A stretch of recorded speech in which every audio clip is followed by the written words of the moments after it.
Hello students, this is Sumit Naran from K2S Career Zone and welcome to my YouTube channel. हम हमारे last lectures में discuss कर रहे थे mathematical tools के डिफरेंट टॉपिक्स। मैथमेटिकल टूल्स में हमने अभी तक डिफरेंट मैथमेटिकल फार्मूलाज और थ्योरम डिस्कस किए हैं जो हमें फिजिक्स में हम यूज़ करेंगे या हमारे काम आएंगी वाइल डूइंग डिफरेंट डेरिवेशंस। और ये फार्मूलाज हमें +1 और +2 दोनों सालों में ही काम आने वाले हैं। So coming to our next topic, our today's topic is graph. तो ग्राफ क्या होता है? एक ग्राफ एक लाइन है, इट कैन बी स्ट्रेट और curved, that shows the variation of one quantity with respect to other which are inter related with each other. तो मतलब दो क्वांटिटीज के बीच का रिलेशन शो करती हुई लाइन ग्राफ कहलाती है। और इसमें एक क्वांटिटी को हम अपनी मर्जी से वेरी करवाते हैं और इस क्वांटिटी के वेरिएशन के रिजल्ट में जब दूसरी क्वांटिटी वेरी करती है उसको हम मेजर करते हैं और उसको ग्राफ की फॉर्म में शो कर देते हैं। तो जिस क्वांटिटी को हम अपनी विल पे वेरी करवाते हैं उसको इंडिपेंडेंट वेरिएबल कहा जाता है, और जो quantity as a result of this variation vary करती है उसको डिपेंडेंट वेरिएबल कह दिया जाता है। So coming to the definition, a graph is a line straight और curved which shows the variation of one quantity with respect to other which are inter related with each other. The quantity which is made to alter at will is known as independent variable and the other quantity which varies as a result of this change is known as a dependent variable। तो जब हम graph बनाते हैं तो ये x axis और y axis coordinates में बनाया जाता है। तो मैं इधर एक ग्राफ शो कर देता हूँ आपको। तो ये डिस्प्लेसमेंट टाइम ग्राफ है, तो यहाँ पर ये रही x एक्सिस जिसमें टाइम को शो किया गया है, और ये y एक्सिस जिसमें ये x को शो किया गया है, ये हमारे को डिस्प्लेसमेंट शो कर रहा है। तो जो हमारा इंडिपेंडेंट वेरिएबल होता है, तो जिसको हम विल पे वेरी कराते हैं, तो उसको हम x एक्सिस पे शो करते हैं और डिपेंडेंट वेरिएबल को y एक्सिस पे शो किया जाता है। So in any graph the independent variable that is the cause is represented along x axis and the dependent variable that is effect is represented along y axis. So हम उसको समझने के लिए अब एक एग्जांपल ले लेते हैं। तो एग्जांपल हम लेते हैं वेलोसिटी का। तो वेलोसिटी किसी भी बॉडी की हम निकाल सकते हैं by finding the ratio of its displacement to time। तो एक बॉडी की displacement divided by the time of this displacement हम निकाल लें इस रेशो को, तो वो हमें वेलोसिटी ऑफ द बॉडी बता देती है। तो अगर हम डिस्प्लेसमेंट को x से और टाइम को t से शो कर देते हैं तो वेलोसिटी x/t आ जाती है और x is equal to v into T आ जाता है। तो इसका मतलब किसी बॉडी की अगर डिस्प्लेसमेंट निकालनी है हमने तो उसकी वेलोसिटी और टाइम का हमें पता हो। और अगर हम यहाँ सोचें कि वेलोसिटी कांस्टेंट वेलोसिटी है उसकी, तो एक बॉडी अगर कांस्टेंट वेलोसिटी से मूव कर रही है तो हमें उसके डिस्प्लेसमेंट निकालने के लिए क्या चाहिए, हम अगर टाइम जो है हमारा वो डिस्प्लेसमेंट के डायरेक्टली प्रोपोर्शनल हो जाएगा। तो डिस्प्लेसमेंट टाइम के डायरेक्टली प्रोपोर्शनल हो जाएगी। इन अदर वर्ड्स मतलब कि सपोज करो, फॉर टेकिंग एन एग्जांपल, हमारे पास एक बॉडी की वेलोसिटी है 5 मीटर पर सेकेंड। तो ये 5 मीटर पर सेकेंड कांस्टेंट वेलोसिटी है इसकी, मतलब टाइम के साथ इसकी वेलोसिटी वेरी नहीं करती और वेलोसिटी कांस्टेंट हो गई।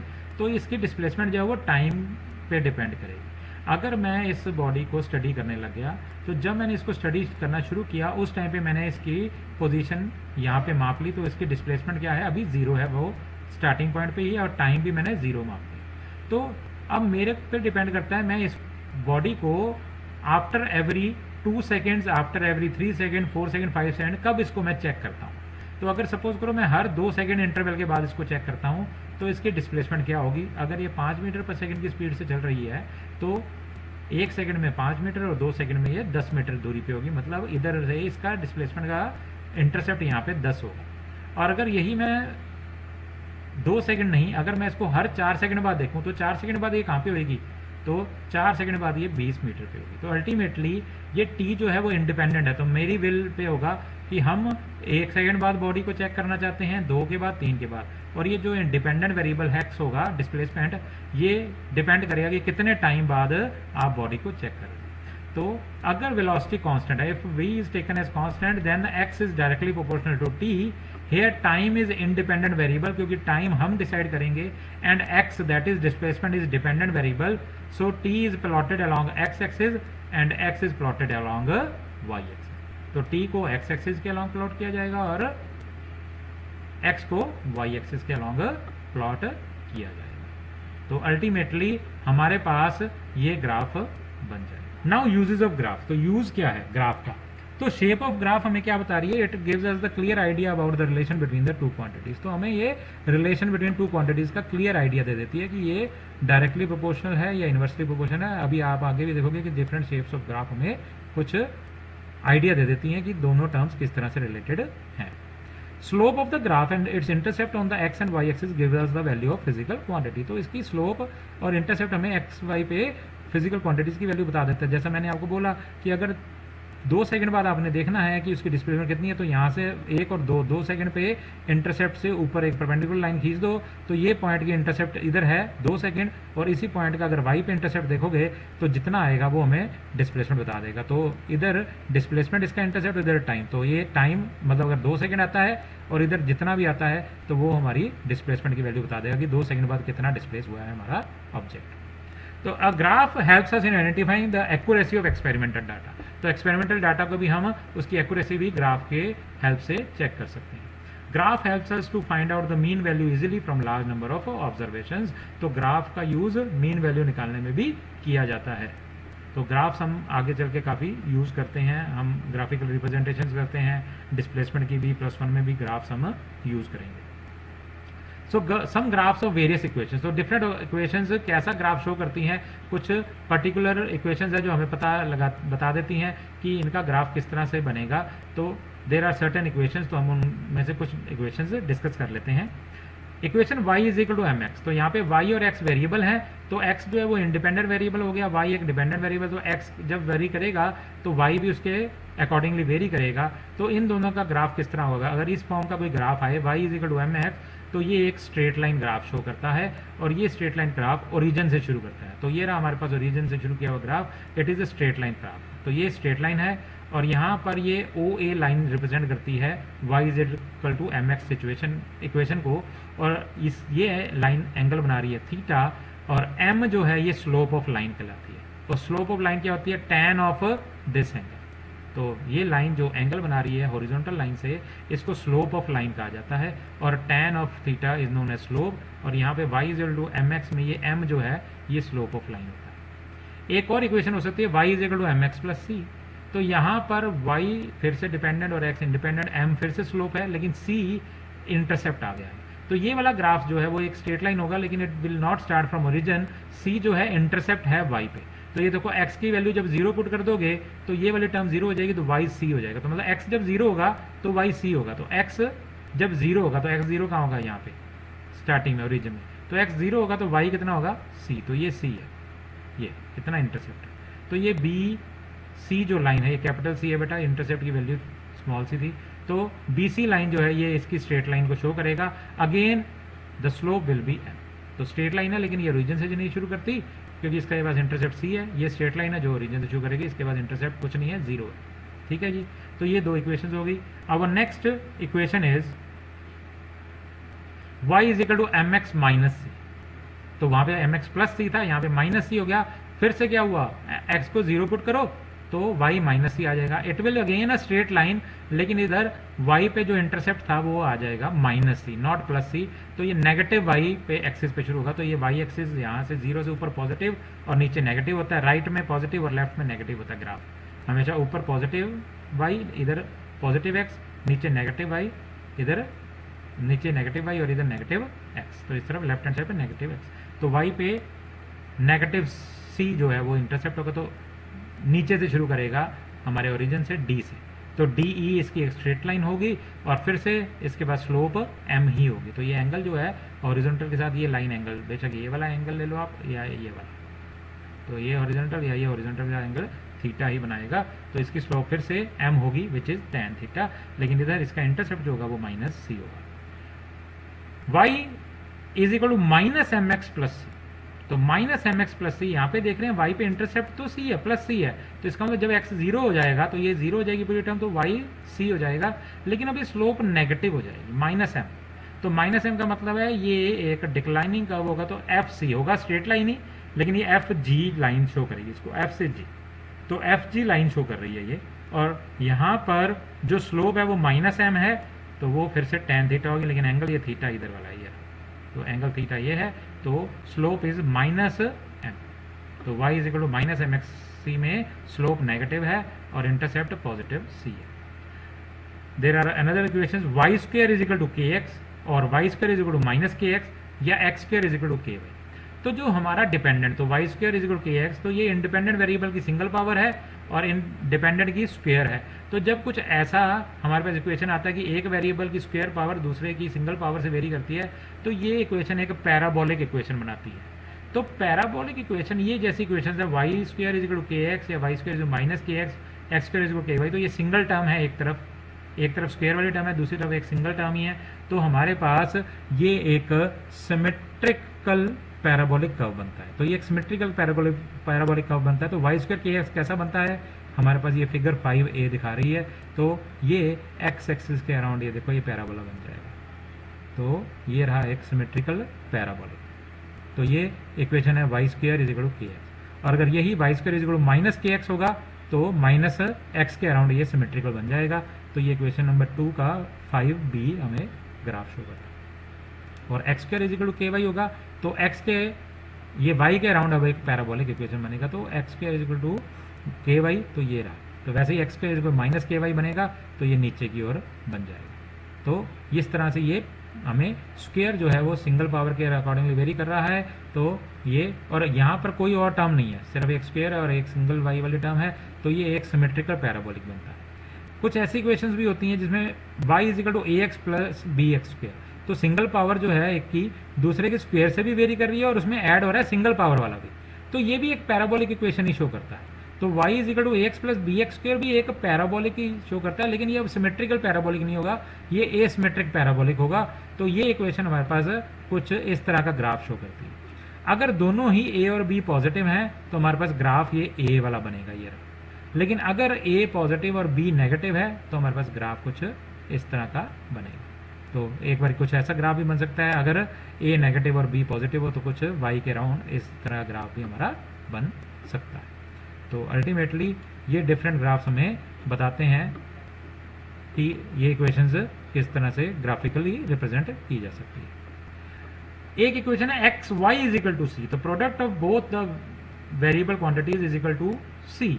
तो c इज अ कांस्टेंट, तो दोनों का प्रोडक्ट जो है कांस्टेंट है, तो the graph between x and y is rectangular hyperbola, तो इसको रेक्टेंगुलर हाइपरबोला कहते हैं और इसका ग्राफ भी कुछ इस तरह का शो होता है। तो X Y is equal to C, तो दो वेरिएबल की प्रोडक्ट एक कांस्टेंट c के इक्वल होती रहती है, तो ये इस तरह का एक ग्राफ बनता है।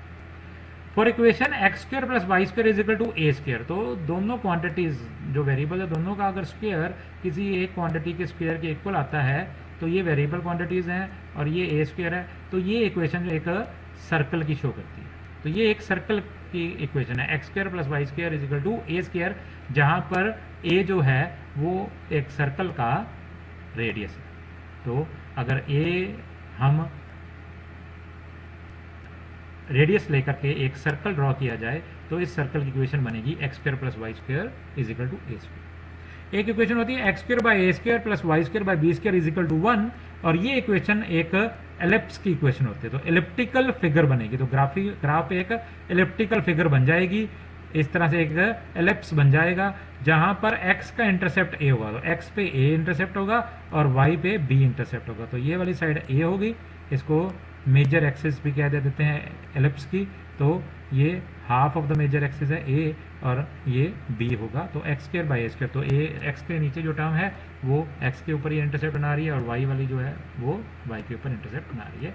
तो X square by A square plus Y square by B square is equal to 1 shows an ellipse on a graph. एक इक्वेशन नेक्स्ट इक्वेशन बन जाती है y is equal to E minus K X, तो ये एक exponential curve show करता है। तो एक वेरिएबल जो है दूसरे में एक्सपोनेंशियल की पावर के तौर पे जो हमारा जो इंडिपेंडेंट है वो एक्सपोनेंशियल की पावर में है और डिपेंडेंट उसके हिसाब से वेरी करता है। तो ये एक एक्सपोनेंशियल कर्व है, तो एक्सपोनेंशियल कर्व एक्स वाई पे इस तरह से शो करती है।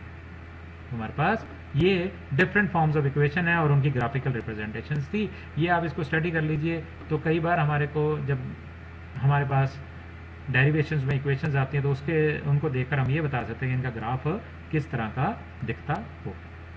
Our next topic is trigonometry. तो ट्रिग्नोमेट्री में हम एंगल्स और रेशो ऑफ एंगल्स के बारे में बात करते हैं। तो सबसे पहले हम एंगल देख लेते हैं कि एंगल क्या होता है। तो suppose a straight line O X is revolving about its one and O A. तो ओ एक्स लाइन ने रोटेट करना शुरू किया। तो रोटेट करते करते करते वो थोड़ी देर बाद एक्स डैश पे पहुंची। तो इस तरह से ये रोटेट करेगी, ऐसे ऐसे ऐसे सपोज करो ये पूरा चक्कर काटना जाती है। तो यहाँ से हमने रोक दिया। तो जैसे आप एक सिंपल एग्जांपल लो, आपके घर का किसी भी रूम का गेट है, तो गेट ऐसे बंद है, तो अपने गेट को खोला तो गेट इस एंड से हिंज होता है। तो इस तरह से इसको कंस्ट्रेंट मोशन भी कह दिया जाता है। तो यहाँ से रोका होता है गेट, तो यहाँ से आप धक्का मारते हो तो गेट ऐसे करते करते करते यहाँ तक खुल जाता है। तो ये लाइन इधर से रोटेट करते करते करते यहाँ पे पहुँची। तो इन दोनों के बीच का आफ्टर एनी टाइम वो यहाँ पर पहुँच गई ओ एक्स पे, तो उसने एंगल बना दिया थीटा। तो रिवॉल्व करते करते वो reaches a position OX that the amount of revolution of the line is known as the angle traced by the line। तो ये जो है कितना ये रिवॉल्व कर गई है अपनी पहले वाली पोजीशन से, तो इसको बोला जाता है एंगल। तो ये है OX और OX डैश के बीच का जो रेवोल्यूशन का बीच में जो एंगुलर डिस्प्लेसमेंट है, जो ये है थीटा एंगल, तो इसको एंगल बोला जाता है। तो इन दो लाइनों के बीच में एंगल बन जाता है। और system of measurement of angle, तो एंगल किस हिसाब से मेजर किए जा सकते हैं। There are 3 system of measurement of angle.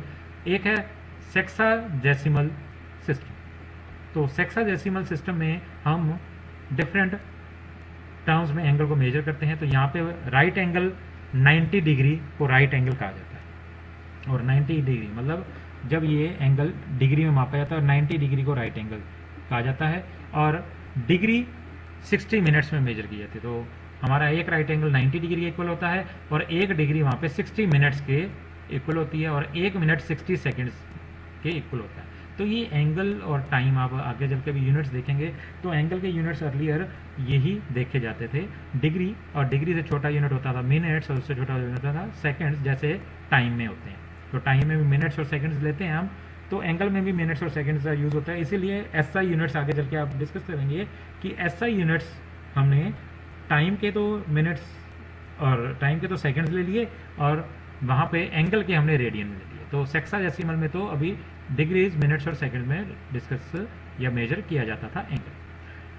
Centesimal, तो सेंटेसिमल सिस्टम में एक राइट एंगल 100 ग्रेड्स के इक्वल होता है, 1 ग्रेड 100 मिनट्स के और 1 मिनट 100 सेकंड्स के।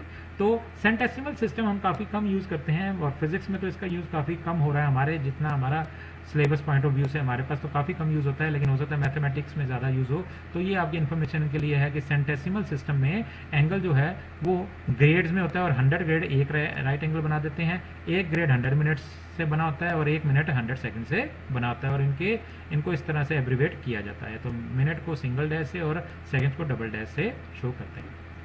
सर्कुलर सिस्टम, तो सर्कुलर सिस्टम अगर एक बॉडी सर्कुलर मोशन में है, तो वो सर्कुलर मोशन में है तो उस टाइम पे हम एंगल को रेडियन में मेजर करते हैं।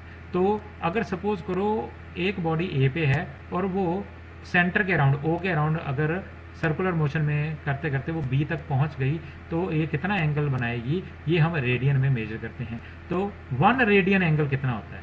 1 रेडियन एंगल वो एंगल है जो एक आर्क, सर्कल की आर्क जो जिसकी लेंथ रेडियस के इक्वल होती है वो सेंटर पे बनाती है। तो 1 radian is that angle subtended by at the centre of the circle by an arc equal in length to the radius of the circle. तो एक ऐसी आर्क जिसकी लेंथ रेडियस ऑफ सर्कल के इक्वल है, वो आर्क सेंटर पे जितना angle बनाती है उस एंगल को 1 रेडियन कहा जाता है। सो सर्कुलर सिस्टम में एंगल रेडियन में मेजर किया जाता है और 1 रेडियन की डेफिनेशन है is the angle subtended at the center of the circle by an arc equal in length of the radius of the circle as shown in the figure। तो जैसे ये फिगर में दिखाया गया है, तो हमारे पास लेंथ ऑफ द आर्क भी r है, रेडियस ऑफ द सर्कल भी r है, तो ये जो आर्क है ये जितना एंगल बनाएगी इसको 1 रेडियन कहा जाता है। Now our next topic is trigonometric ratios. तो ट्रिग्नोमेट्रिक रेशोज हम बहुत बार यूज करते हैं।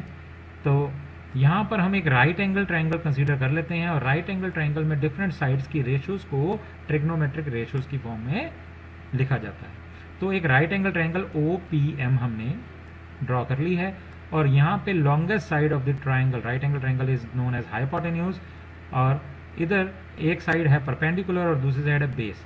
तो हम एक ट्रायंगल में परपेंडिकुलर साइड किसको कह सकते हैं? PM या OM भी परपेंडिकुलर साइड गिनी जा सकती है।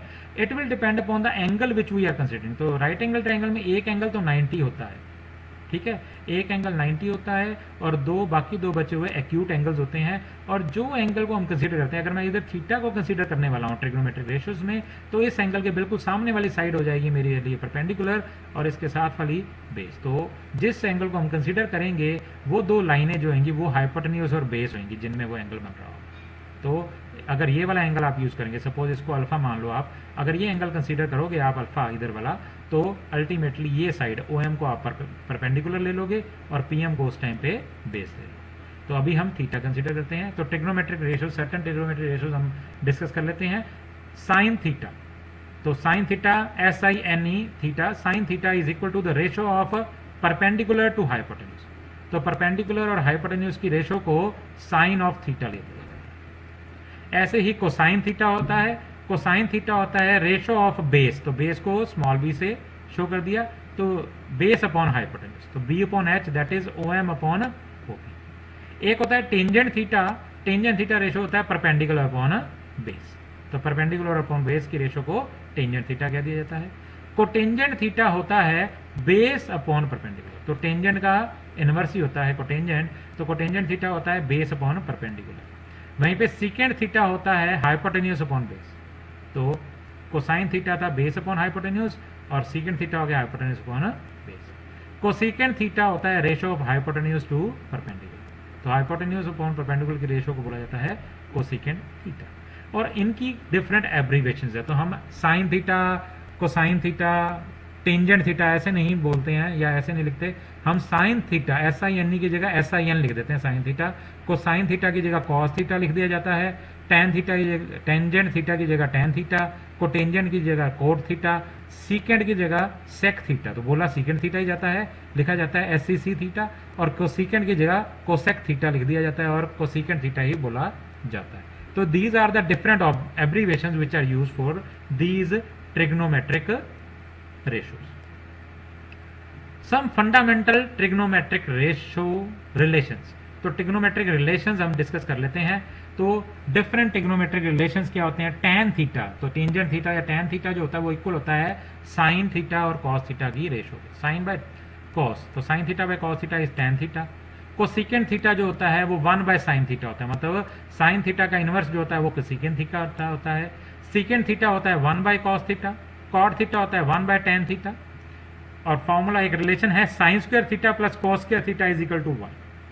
तो साइन स्क्वायर थीटा और कॉस स्क्वायर थीटा को ऐड कर दिया जाए तो उनका दोनों का एडिशन होता है 1, या sine square theta 1 minus cos square theta भी लिख दिया जाता है। Secant square theta minus tan square theta होता है 1, या secant square theta is equal to 1 plus tan square theta भी लिख दिया जाता है। Cosecant square theta minus cot square theta is equal to 1, और cosecant square theta is equal to 1 plus cot square theta होता है। तो these are the different trigonometric relations. तो आज के लेक्चर के लिए इतने टॉपिक्स बहुत हैं। आने वाले टॉपिक्स में हम ट्रिग्नोमेट्रिक रेशोज, जिनको टी रेशोज भी कह दिया जाता है, उनकी कुछ एंगल्स के लिए वैल्यूज देखेंगे। तो आज के लेक्चर में हमने सबसे पहले डिस्कस किया ग्राफ्स। तो ग्राफ एक लाइन है जो स्ट्रेट या कर्व हो सकती है, और ये दो टर्म्स या दो क्वांटिटीज के बीच में रिलेशन शो करती है। इसमें से एक क्वांटिटी को हम अपनी मर्जी से वेरी कराते हैं, उसको हम इंडिपेंडेंट वेरिएबल कह देते हैं, और दूसरी quantity as a result of the variation of the independent variable vary करती है, उसको डिपेंडेंट वेरिएबल कह दिया जाता है। इंडिपेंडेंट वेरिएबल एक्स एक्सिस पे शो किया जाता है और इंडिपेंडेंट वेरिएबल वाई एक्सिस पे शो किया जाता है। डिफरेंट यूजेस ऑफ ग्राफ्स हमने डिस्कस किए, उसके बाद डिफरेंट इक्वेशंस की हमने जो जनरल इक्वेशंस है कई सारी, उन पे हमने देखा कि उनके ग्राफ्स कैसे होंगे, वो इक्वेशंस कैसे ग्राफ को शो कर रही हैं। तो जैसे हमने देखा y is equal to M X या y is equal to M X plus C, Y is equal to M X minus C और y is equal to minus M X plus C, ये सारी straight line show करती हैं लेकिन of different forms. तो हैं ये straight lines ही लेकिन डिफरेंट फॉर्म्स की। एक वेरिएबल दूसरे के स्क्वायर के हिसाब से, मतलब ये एक का स्क्वायर जो है वो दूसरे के सिंगल पावर के हिसाब से वेरी कर रहा है, तो ये एक पैराबोलिक कर्व शो करती हैं। तो डिफरेंट पैराबोलिक कर्व्स हमने देखे, एक्सपोनेंशियल देखा, हमने सर्कल की इक्वेशंस भी देखी। तो X square plus Y square is equal to A square, यहाँ पर एक सर्कल की इक्वेशन होती है, A radius of the circle होता है, या एलिप्स की इक्वेशन भी हमने देखी। उसके बाद हमने ट्रिग्नोमेट्री शुरू की, हमने देखा कि एंगल क्या होता है दो लाइन्स के बीच में। हमारे पास ये जो दो लाइन के बीच का हमारा रेवोल्यूशन होती है, जो हमारा एक रिवॉल्व कर रहे हैं हमारी लाइन, तो इन दोनों के बीच का जो एंगुलर डिस्प्लेसमेंट है इसको एंगल कह दिया जाता है। System of measurement of angles हमने देखे, तो सेक्साडेसिमल देखा हमने, सेंटीसिमल देखा हमने, और सर्कुलर सिस्टम देखा जिसमें हम रेडियन में मेजर करते हैं। ट्रिग्नोमेट्रिक रेशियोज देखी हमने, sine theta, cosine theta, tangent theta, cotangent theta, secant theta और कोसेकेंट थीटा, और इनके बीच के रिलेशन हमने डिस्कस किए। तो होपफुली अभी तक आपको ये चीज़ें, बेसिक चीज़ें आपको क्लियर हो गई होंगी। हम इनके ऊपर टाइम इसलिए लगा रहे हैं बेटा क्योंकि ये सारी टर्म्स हमें अगले 2 साल तक यूज़ होंगी, और अगर हमारा इन चीज़ों का बेस क्लियर नहीं होगा, आगे चल के जब हम डेरिवेशंस करेंगे we will directly use this. तो हम डायरेक्टली tan थीटा को sin theta by cos theta put कर देंगे, या tan थीटा की वैल्यू पुट करेंगे, या कोसिकेंट थीटा को 1 बाय sin थीटा पुट कर देंगे। We will directly use these relations. या कहीं पे आएगा x square plus Y square is equal to A square, तो I will directly say that it is an equation of a circle. तो आपको उस टाइम पे अगर आपको इन बेसिक चीज़ों का पता होगा तो आपको समझने में आसानी होगी, otherwise you will find every derivation a bit difficult. तो होपफुली आप इन सब बेसिक चीज़ों को अच्छे से समझ लेंगे, उसके बाद आपको आगे के सिलेबस को समझने में काफ़ी आसानी रहेगी। Thank you for watching this video. Do like and share my video and also subscribe to my channel. Thank you very much.